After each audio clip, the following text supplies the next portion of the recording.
Untuk malam hari ini ya kita tentang pemasaran yang berorientasi pada pelanggan ya. Kita bahas tentang pasar dan pemasaran ya. Ya, agar kita paling tidak punya gambaran tentang pasar dan pemasaran. Ya, nanti di akhir memang kita bisa sharing sama-sama ya. Jika ada yang memang perlu kita ditanyakan atau kita sharingkan. Baik, untuk teman-teman ya, pemasaran menurut Nichols ya dan teman-teman 2005 merupakan perencanaan dan penentuan tentang apa harga, promosi, dan distribusi barang dan jasa untuk memfasilitasi kegiatan pertukaran ya, yang mana untuk memenuhi tujuan individu dan organisasi ya. Saya kira ini sangat umum ya dan mudah lah untuk dipahami. Jadi ini tentang plan dan bagaimana kita menentukan itu pemasaran marketing. Jadi ini memang tidak mudah Pak Bayu yang sudah di dunia marketing ya, mungkin akan lebih memahami, nanti kita bisa sharing sama-sama tentang apa harga, bagaimana harganya,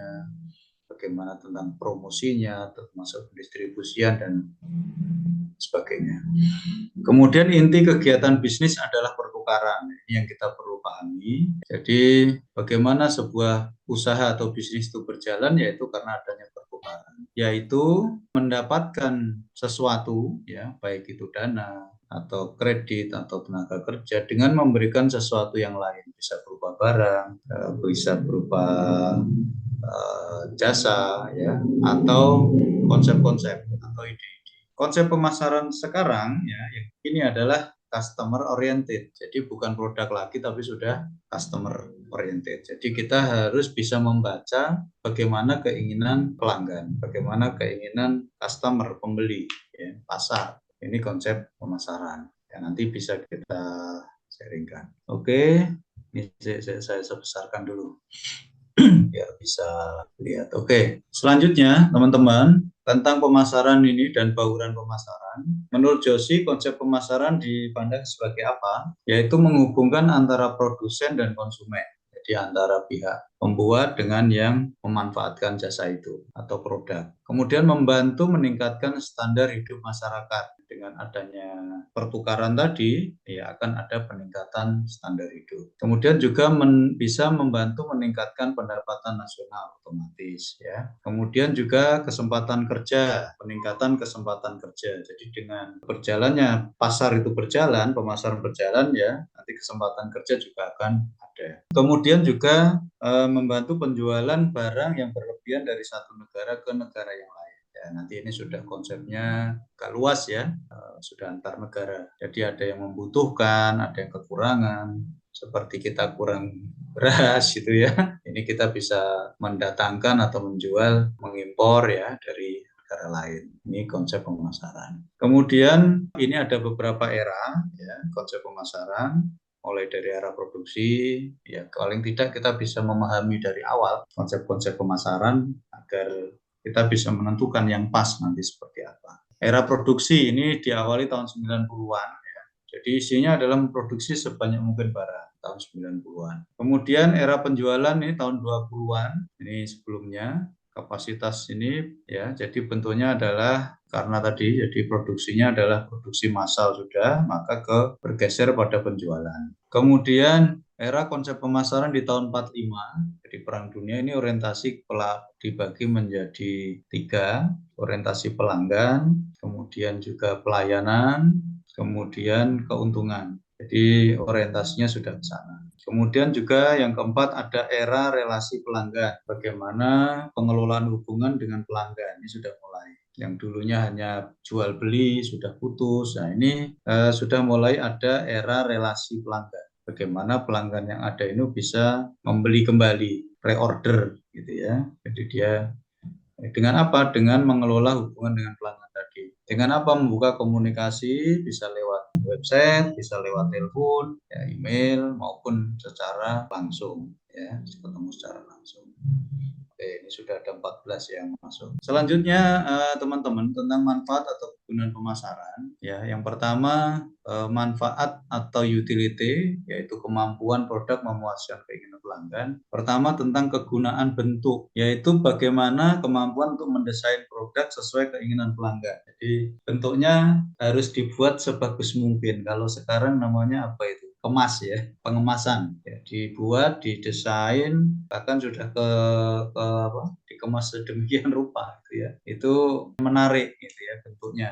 Mulai dari contoh dari air minum saja. Jadi sudah mulai didesain. Dulunya bentuk botol itu hanya yang besar ya 1.500, kemudian ada yang 600, kemudian ada yang gelas, karena gelas ini kurang kurang apa bagus, dibuat lagi bentuk desainnya gitu ya. Ada yang bentuk botol bisa dibawa kemana-mana tapi tidak terlalu besar, yang ada sekali minum 220 ml tapi bentuk botol dan seterusnya. Itu kegunaan bentuk, bagaimana didesain sesuai keinginan pelanggan. Kemudian juga kegunaan waktu, bagaimana produk yang dihasilkan itu pas tepat waktu sampai ke pelanggan. Jangan sampai pelanggan sudah membutuhkan, kita tidak bisa tepat waktu ya untuk mengirimkan. Jadi kegunaan tempat, kegunaan waktu. Kemudian yang ketiga, kegunaan tempat ya, bagaimana kemampuan untuk menyampaikan produk sampai ke tempat pelanggan, karena di mana tempatnya bukan hanya di kota, ada di pelosok, maka sudah ada mulai canvassing gitu kan. Jadi ada yang box yang keliling dan seterusnya itu. Jadi itu intinya di situ. Yaitu konsep pemasaran, salah satu utility yang harus dipunyai. Ya, kalau tidak punya armada, ya tidak akan bisa produk kita sampai ke yang agak masuk gitu ya, sampai ke Tuban, nah mungkin ke Kalimantan gitu ya, kalau kita tidak punya konsep kegunaan tempat. Kemudian kegunaan kepemilikan, kemampuan dalam menetapkan harga, karena ini juga akan mempengaruhi nanti. Harga terlalu tinggi, konsumen tidak bisa membeli ya, kurang bersaing. Terlalu rendah, otomatis nanti juga tidak sesuai dengan pengeluaran HPP-nya dan seterusnya. Kemudian bisa juga kita memberikan kelonggaran waktu pembayaran, gitu ya, bisa dengan konsinyasi mungkin ya, bayar setelah laku, atau diberikan tempo 30 hari, 45 hari, itu kegunaan kepemilikan dan penyediaan dokumen ya, termasuk pastian tadi, barang yang kita beli ya atau motor, ini harus jelas. Jadi beli dealer berarti dokumen-dokumen juga harus sudah diurus, sudah siap ya, jangan sampai ada masalah. Ya, itu tentang manfaat ya atau pemasaran. Selanjutnya fungsi ya, fungsi pemasaran. Ini ada fungsi pembelian, bagaimana memahami kebutuhan, ada fungsi penjualan, jadi harus ada promosi di sana, pengiriman. Jadi memang sepertinya pemasaran tapi luar biasa ya. Ini yang harus diselesaikan. Ini semuanya satu kesatuan ya, tidak bisa dipisah. Bukan hanya tentang sampai ke konsumen gitu ya, bisa, tapi mulai dari promosinya, kebutuhannya seperti apa, bahkan barangnya harus dikirim sampai ke konsumen, terkait dengan pergudangan ya, bagaimana menyimpan produk itu, karena jangan sampai nanti gudangnya hanya di Jakarta satu tempat, sementara Surabaya dengan jarak yang cukup jauh ya, nanti pas ada ini terlalu lama, itu juga pengaruh. Dia harus ada punya beberapa gudang gitu ya. Memang harus begitu, mungkin per kabupaten, kalaupun belum per kabupaten, per karisidenan dulu, atau per korwil ya. Sekarang kan ada Bakorwil itu, ya, kalau dulu Karisidenan, nah, mungkin seperti itu.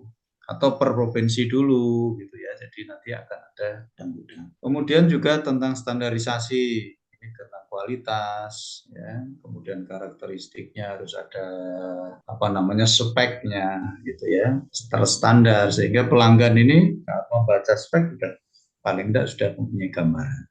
Keuangan, di bisa kredit cicilan, resiko ya. Ini juga ada 7 fungsi pemasaran yang kita paling tidak harus kita pahami. Ternyata sangat kompleks ya di pemasaran, bukan hanya tentang gimana barang ini laku gitu, tapi kompleks. Teman-teman, ini kami sampaikan tentang konsep bauran pemasaran ya. Jadi bagaimana dengan bauran pemasaran ternyata tadi sangat luas ya. Dikenal dengan 4P yang berkembang menjadi 5P. Apa yang pertama adalah produk. Jadi bagaimana produk itu yang kita hasilkan tadi mulai terstandarisasi, bisa diterima pasar sesuai dengan keinginan konsumen, harganya itu nanti yang kedua price, harganya bisa bersaing, tidak terlalu murah, Kalau terlalu murahan juga dengan kualitas yang jelek juga nggak bisa, ya. Jadi memang harus harus apa namanya bisa bersaing dengan produk sejenis. Tentang price, harganya harus pas. Makanya kalau di swalayan besar itu ada 99.000 gitu kan, atau 49.000 ya, hakikatnya ya 50.000 kan. Tapi bagaimana dia bisa membuat itu, ya, harga itu dibuat sedemikian rupa. Kemudian yang ketiga tentang place, tempat atau jaringan distribusi yang tadi saya sampaikan. Ya, jangan sampai produk yang kita kirim nanti terlalu jauh, ya, sehingga oh ini booming, ini dibutuhkan cepat, ternyata barangnya tidak ada. Ini juga sangat mempengaruhi. Hanya kalau lihat di apa swalayan-swalayan yang hari ini banyak, ya, contohnya di Indomaret, apa dia pasti punya tempat, punya jaringan distribusi di Gresik. Kalau di itu kan ada itu Bunder, daerah Bunder ke arah barat itu ada gudang besar. Nah, itu mungkin tempat jaringan distribusi dia di situ ke arah mana itu pasti ada. Nanti tempat gudang itu akan meliputi, akan didistribusikan ke mana.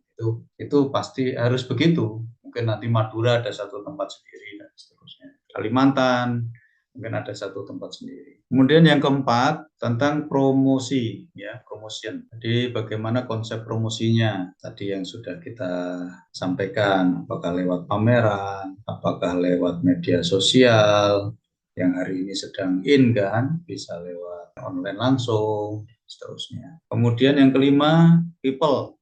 Ini juga sangat menentukan, ya, tenaga kerja. Jangan sampai nanti tenaga kerjanya terlalu berlebihan, juga tidak boleh, ya. Termasuk tenaga pemasarannya, tenaga untuk memasarkan ini, ya, ini juga harus disiapkan. Ya, sudah ada produk, ada harga, tapi tidak ada yang memasarkan juga tidak bisa, ya.